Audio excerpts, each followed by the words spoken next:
ng hangin. Nakakalula guys. Tabi namin yung bangin. Lalim yan. Yung bangin ha. Patirik na naman, patirik na naman. Ayan o, tinan nyo yung binababaan. O, tinan nyo bangin talaga. Dami nang galing eh. Nakatakot talaga.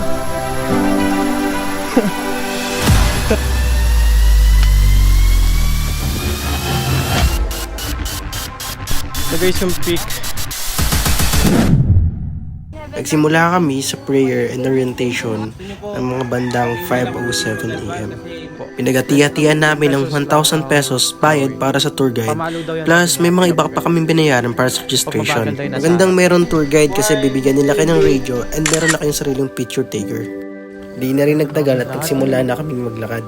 May mga nadaanan kaming bahay ng mga locals doon at medyo malayo pa ang lalakarin papunta sa start ng trail.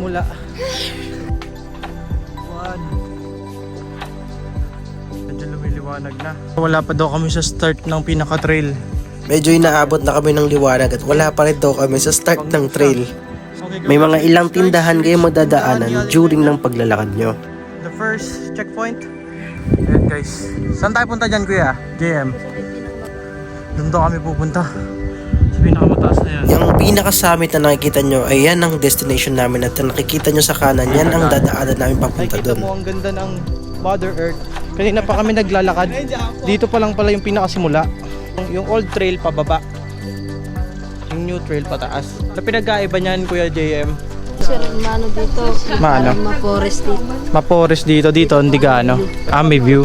Sa new trail kasi doon daw yung mas sunrise. Kumpara daw sa old trail. Kapag sa old trail daw, puro patag lang. Magandang meron kayong tour guide para may mapagtatanungan kayo and meron nga kayong picture taker. Merong 12 na peaks or 12 na stations kayong madadaanan bago nyo marating ang pinaka-summit. Kuya, parang 12 yan? 11 na na-erase lang yung isang 12 lahat? 12 lahat? Nakakawan pa lang kami. Kala ko may 11 dito eh. Inabot na kami ng umaga at dito na nagsimula Bakit na kami? gumanda ang mga view. Let's go! Here we go! Uy, ang ganda! Mapapagod na din no? Kasi malilibang ka sa mga view. Nangyayari kasi, aakyat ka ng pataas. Talagang tirek. Tulad yan, inaakit nila. Nakita nyo yan. Aakyat ka tapos pagdating mo doon sa tuktok, ganitong view naman makikita mo. Yung mga trek dito guys, yung mga trail, yung mga dinadaanan, yan, mga ganyan lang naman. Siguro mahirap dito kapag maputi. Ito na guys, sunrise na kami. Pagkasikat ng araw, lumabas na ang kagandahan ng Mount Batulaw. Ayan guys, tingnan nyo yung view dito guys. Tingnan nyo yung view dito guys. At dito na nagsimulang lumakas ang hangin at umhirap ang mga trail. Na po kami sa point na meron ng lubid. Ibig sabihin sobrang tarik na. Oh, hindi na naglulubid oh. Parang sa dagat di nagsasalbabida to. Habang papalapit na sa summit, mas sumihirap na ang trail at gumagamit na kami ng tali at sumasampa na kami sa mga bato. Pahirap na ng pahirap, nasa dulong stage na kami. Run!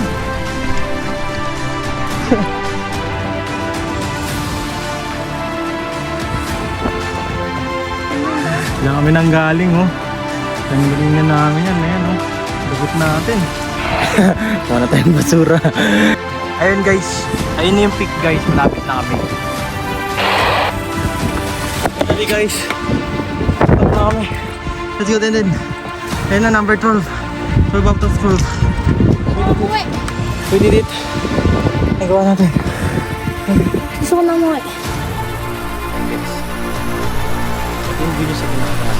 Pagdating nyo dito sa taas, merong halo-halo na worth 50 pesos. Makikita mo yung 360 view ng Batangas. Ayan. Yun yung pinaka-view dito. 811 MASL. Ano kaya meaning yan? Above sea level, 811 meters. Ayan guys. Ito yung view nyo sa pinakataas. Tapos, yan, nagbibenta ng mga halo-halo dito. Dalawang vendors, kabilaan, mga lumpia. Ay po, thank you. Pagkatapos ng mahabang pag-aakyat at paglalakad, biglang sumarap yung mga lumpia at halo-halo at buko sa taas para bang sulit na sulit. Akala ko madali na lang ang pababa, pero dun pala ako nagkakamali dahil mas mahirap pala ang pababa. Malakas na hangin at sobrang tirik na daanan ang bumungad sa amin. Hawak ka sa tali. Mahirap guys ng medyo pababa na itong part na ito yung pababa. Tignan nyo. Sobrang tarik. Sobrang tarik. Ang hirap ng pababa. Ayoko rin ng pababa. Taas yan oh. Saka kami bumaba oh. Pababa kasi nihilaan ng gravity. Binaba pala natin. Hindi mo ma-imagine oh. Sobrang lakas ng hangin pababa. Ayan din na binababa namin oh. Nakakatakot, boy. Medyo mahirap to sa mga madaling malula dahil napakalakas ng hangin at talagang pababa at matarik ang madadaanan. Kaya nagpe-play safe ako ng mga time na to dahil feeling ko dudulas ako pababa at bangin yung mga nasa gilid namin. Lakas ng hangin. Dito kami bababa guys. Tingnan nyo. Yan dyan oh. Tatawid kami dun. Sanay na kasi sa hiking yung mga asawa ko kaya pangiti-ngiti na lang sila habang ako yung nalulula talaga. Pangit ng lugar dito sa ano yung kabila. Makakalula, tingnan nyo naman yung katabi nyo.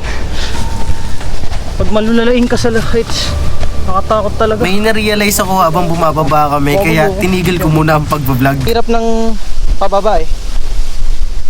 Kasi nagbablog ako eh. Kung wala akong hawak na camera, madali lang to eh. Naman namin guys, sobrang hirap ng pababa. Sugatan si Denden. Nakakalula Denden. Lulang-lula ako kanina.